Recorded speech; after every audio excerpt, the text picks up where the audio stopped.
बुद्ध का एक शिष्य बुद्ध के संदिग्ध में 6 वर्षों से था। वो एक दिन महात्मा बुद्ध के पास आया और बुद्ध से कहा, हे बुद्ध, मुझे आपके पास है 6 साल हो गए। मेरे बाद कितने शिष्य आए, उन्हें आपने इस बीच किसी एक दिशा में ज्ञान देने के लिए भेजा, लेकिन मुझे अभी तक नहीं भेजा। क्या मुझे अभी तक बुद्धत्व प्राप्त नहीं हुआ? बुद्ध मुस्कुराए और बोले, यह तो तुम्हें खुद समझना होगा कि तुम्हें बुद्धत्व प्राप्त हुआ है या नहीं। शिष्य बोला, हे बुद्ध, आपने मुझे इन 6 सालों में जो भी उपदेश दिया मुझे वो सब याद है।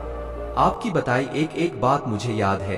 आप मुझसे भी पूछ सकते हैं, मैं आपको हर उत्तर देने के लिए सक्षम हूँ। आप मुझे एक मौका तो दे ताकि मैं किसी भी दिशा में जाकर लोगों को आपके ज्ञान के बारे में भी बता सकूं। बुद्ध ने कहा, ज्ञान की बातों को याद रखने से कुछ नहीं होता जब तक आप उसे अपने आचरण में न लाओ। जब तक आप किसी भी चीज को अपने आचरण में नहीं लाओगे तब तक आप दूसरों को नहीं कह सकते कि वो उसे अपने आचरण में लेकर आए। शिष्य ने कहा, जो भी हो, कृपया आप मुझे एक मौका दे। आप मुझ पर भरोसा रखें। मैं सभी को अपने ज्ञान से प्रभावित कर सकता हूँ। मैं लोगों को ऐसी बातें बता सकता हूँ जिससे उनके जीवन में शांति आएगी और वो शांतिपूर्ण अपना जीवन जी सकेंगे। बुद्ध ने कहा, अभी तुम तैयार नहीं हो। जब तुम तैयार हो जाओगे मैं तुम्हें खुद सही मार्ग पर जाने के लिए कहूँगा। शिष्य ने कहा, क्यों बुद्ध, आपने मुझे इन 6 वर्षों में इतना भी ज्ञान नहीं दिया जिससे मैं लोगों को प्रभावित कर सकूँ। बुद्ध ने कहा, ठीक है, तुम पूर्व दिशा की तरफ जाओ, वहाँ तुम्हें एक गांव मिलेगा, उससे तुम भिक्षा मांग कर लाओ और वहां के लोगों को अपने ज्ञान से मदद करना। कल सुबह तुम वहां अकेले जाना और शाम को आकर मुझे बताना तुमने कैसे वहां के लोगों की मदद की। वह शिष्य ये सब सुनकर बेहद खुश हो गया और बुद्ध का आशीर्वाद लेकर चला गया और वह रात भर ज्ञान समेटता रहा और मन ही मन सोच रहा था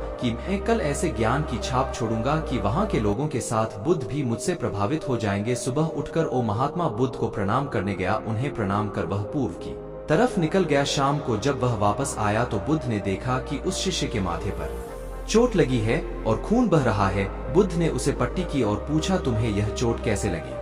शिष्य ने कहा कि बुद्धि, वहां के लोग बेहद दुष्ट हैं, उन्हें जरा भी बुद्धि नहीं है। मैं उस गांव में भिक्षा लेने गया पर किसी ने मुझे भिक्षा नहीं दी, सब मुझे गालियां दे रहे थे। एक व्यक्ति ने तो मुझे भी भिक्षा तो दी लेकिन नीचे फेंक कर और कहा, इसे उठा लो। मैंने उन्हें काफी समझाया लेकिन वह मेरी बात सुनने को तैयार ही नहीं थे। उल्टा उन्होंने मेरे साथ हाथापाई की जिससे मुझे चोट लग गई है। बुद्ध, आप मुझे दूसरी जगह भेजें जहाँ के लोगों में बुद्धि हो, इस तरह ना हो। बुद्ध उसकी बात सुनकर मुस्कुराए और बोले कि अगर तुम्हें दूसरे गांव में भी ऐसे ही लोग मिले तब तुम क्या करोगे? शिष्य ने कहा, हे बुद्ध, ऐसे लोगों को कोई ज्ञान नहीं दे सकता, वह लोग अज्ञानी है, उन्हें कौन समझाए? बुद्ध ने कहा, वह लोग अज्ञानी नहीं बल्कि ज्ञानी है।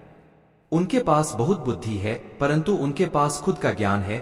अब अगर तुम किसी दूसरे के ज्ञान को चोट पहुंचाओगे तो वह कुछ तो कहेंगे ही। तुम्हें ऐसे लोग हर जगह मिलेंगे, तब तुम अपना ज्ञान उन्हें कैसे दोगे? बुद्ध ने शिष्य को कहा कि आज तुम आराम करो, कल शाम को मेरे पास आना। शिष्य बुद्ध को प्रणाम करके चला गया। अगली शाम जब वह वापस बुद्ध के पास आया तब वहां एक और बुद्ध का शिष्य मौजूद था। उनके हाथ में चोट लगी हुई थी। बुद्ध ने उस शिष्य के हाथ पर चोट देख उस पर पट्टी की और उस शिष्य से पूछा कि तुम्हें यह चोट कैसे लगी?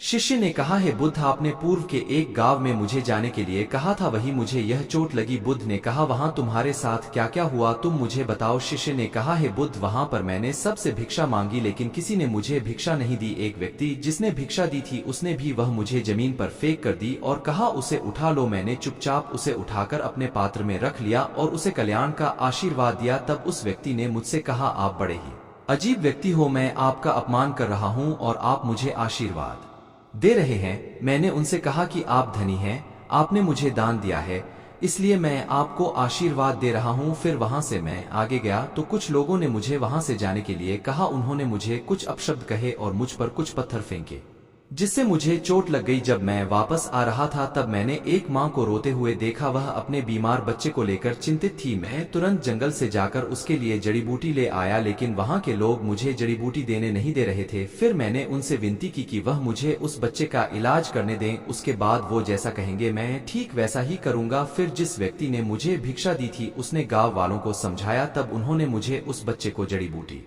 लगाने दी। उसके बाद वह बच्चा ठीक हो गया। फिर गांव वालों ने मुझसे अपने किए गए अभद्र व्यवहार के लिए क्षमा मांगी और मुझे धन्यवाद कहा। फिर मैं वहां से वापस आ गया।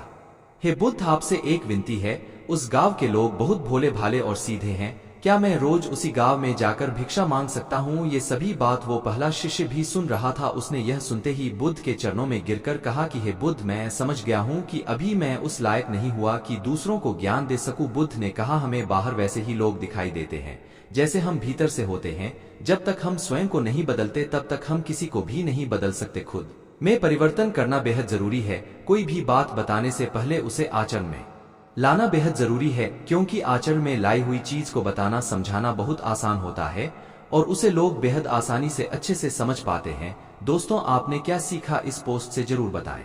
दोस्तों, हम सभी को ऐसा लगता है कि हमने जो कुछ भी सीखा है वह हमको दूसरों को सिखाना चाहिए, लेकिन हम जाने अनजाने में दूसरों को सिखाने के चक्कर में हम कभी कभी गलत साबित हो जाते हैं। तो इसलिए दोस्तों, अगर आप किसी को भी कोई भी सुझाव देने के लिए जाते हैं, आप कोई भी चीज सिखाने के लिए जाते हैं, तो सबसे पहले आप उस कार्य को संपूर्ण रूप से और सही ढंग से अच्छे से सीख जाएं। और आपको जब यह पक्का प्रूफ मिल जाए कि अब मैं इस कार्य को संपूर्ण रूप से सीख चुका हूं, अब मैं दूसरों को सिखा सकता हूं, तभी आप दूसरों को सिखाने के लिए जाए। अन्यथा आपके साथ दुर्व्यवहार हो सकता है और आपको क्षति भी पहुंच सकती है।